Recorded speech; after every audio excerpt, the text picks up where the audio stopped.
कभी सोचा है कि कुछ आवाजें ऐसी होती हैं जो पीछा नहीं छोड़ती?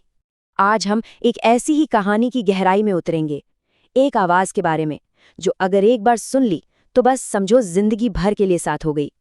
तो चलिए चलते हैं इस कहानी की दुनिया में।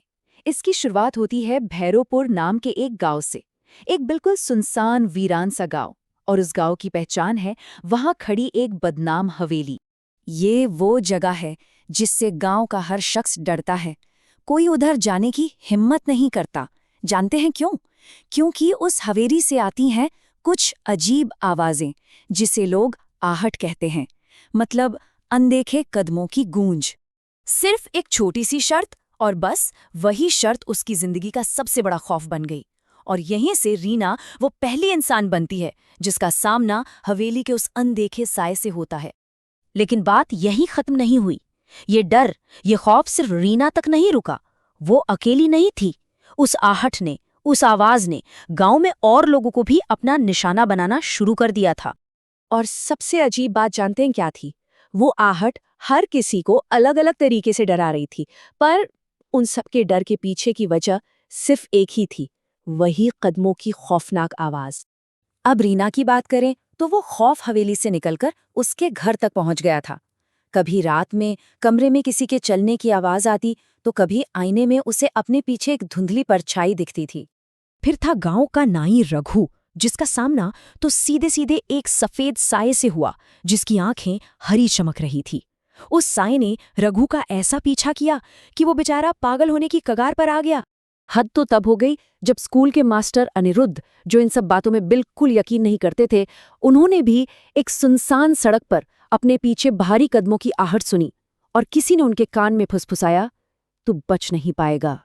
अब जब पूरे भैरवपुर पर डर का माहौल था, तब कहानी में एंट्री होती है एक ऐसे इंसान की जो इन सब बातों को भूत प्रेत को अंधविश्वास मानता था। पर उसे क्या पता था कि बहुत जल्द उसे अपनी सोच बदलनी पड़ेगी। और बस पुलिस अफसर का सारा शक, सारा वहम उसी रात टूट गया। और इसी के साथ कहानी सिर्फ डर तक नहीं रही, बल्कि अब एक प्रॉपर इन्वेस्टिगेशन की तरफ बढ़ चुकी थी। तो अब देखिए सिचुएशन कितनी बदल गई। रीना का डर अब हिम्मत में बदल चुका था। एक टीम बनती है जिसमें मास्टर अनिरुद्ध भी हैं और पुलिस वाले अरविंद भी। सबका गोल अब एक ही था, हवेली के उस तहखाने तक पहुंचना और उस आहट की जड़ को खत्म करना।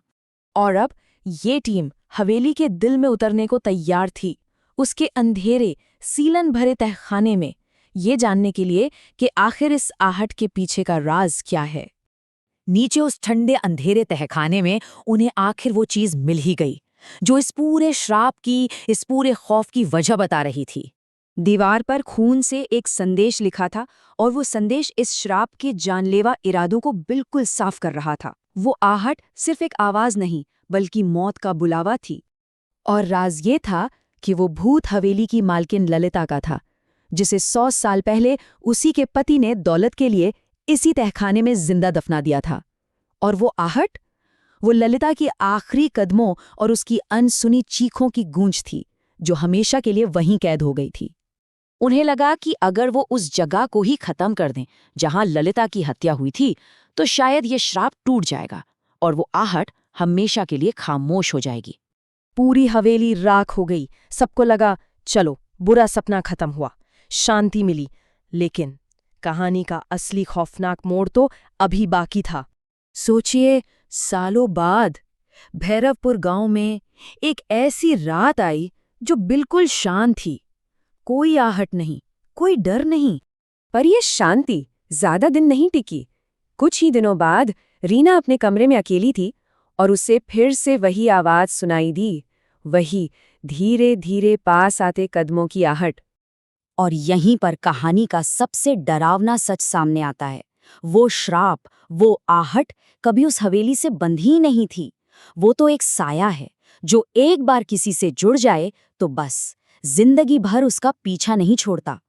तो कहानी तो यहाँ खत्म हो जाती है, पर एक सवाल छोड़ जाती है। एक ऐसा सवाल जो शायद परेशान कर दे। अगली बार जब रात के सन्नाटे में कोई अनजानी आहट सुनाई दे, तो क्या वो सच में सिर्फ हवा की आवाज होगी, या वो आहट आपके और भी करीब है?